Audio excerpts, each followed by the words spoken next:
Акыркы 4 күндүн ичинде Кыргызстан деген мамлекет, Кыргызстан деген мамлекет кайдам калды да. Кызыл күндөрүбүз кыргын күнгө, майрам күндөрүбүз кайран күнгө айланды.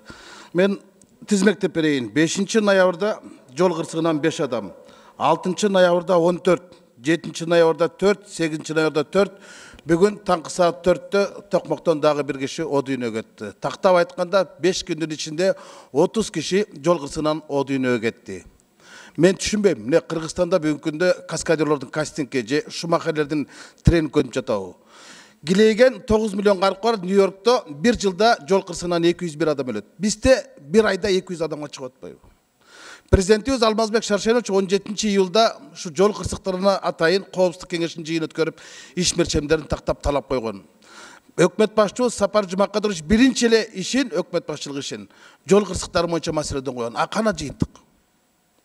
Bizde 2 жыл мурун Ички иштер министрлиги патрулдук милицияны түптөгөн. Реформа деп килейген акча каражаттар кетирген. Жол кырсыктары азаят, кылмыштуулук азаят деген. Азайды. 2 есе көбөйбөдү. Реформа иштеген эмес. Демек тескери кеткен. Патруль деген бул айланып жүрө турган топ. А бизде майлер айланып жүрөбү? Айланабы? Байланып турат да. Чоң дарактын түбүндө, светофордун түбүндө радарды коюп алып. Патруль деген түшүнүк бул айланып жүрүш керек болчу. Бир аймакты же бир тармакты. Андай болгон жок. Жоопкерчилик эч ким тарткан жок. Күндөн күнгө жол кырсыктары адам, Сирияда согуш болуп аткан жерде бир күндө ушунча адам өлбөйт болуш керек. Илгери согуштан келчи. Баланча киши ок кучту, түгүнчө киши ок кучту деп. Фронттон келгенде эле сводка келип атпайбы?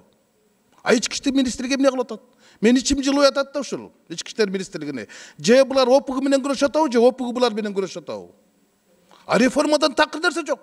А генералдарды алып атат. Коопсуз шаар деген долбоор бар болчу. А бүгүн бюджетте акчасы жок. Жоопсуз шаар долбоорун айланып салды. Ким күнөөлүү? Кыргыз Телекомдун башчысы со коопсуз шаарды өзүбүз эле жолго салабыз айткан болчу. Аны кызматтан алып салды. Эң жакшы иштегендиги үчүн. Мына өкмөттүн жол кырсыгына болгон, коопсуздук шаар болгон кызмат ушундай болуп атпайбы? Мен сунуш келтирем, Дастан Артисбекович. Муну күтүп отура бербеш керек. Президент талкуулады, өкмөт башчы талкуулады. Өкмөттүк саат өткөрүп, ушул жерге Ички иштер министрлигинин баардыгын отургузуп алып, бул жатын эмне ишмердик кылып жатат. Иликтейик, жоопкерчиликти бирөө тартсын да. Эмне үчүн мындайга келдик? Эмне үчүн 2 жыл мурунку реформа канча каражат кетти, а эмне пайда таптык? Жок да. Эчтеке жок. Күнүгө АКПРСтин сводкасын карап отурасыз. Айлам кетейин ушу дагы бир. Мына бүгүн эртең менен дагы Токмокто болду. Ошондуктан өкмөттүк саат өткөрүшүн талап кылам. Рахмат.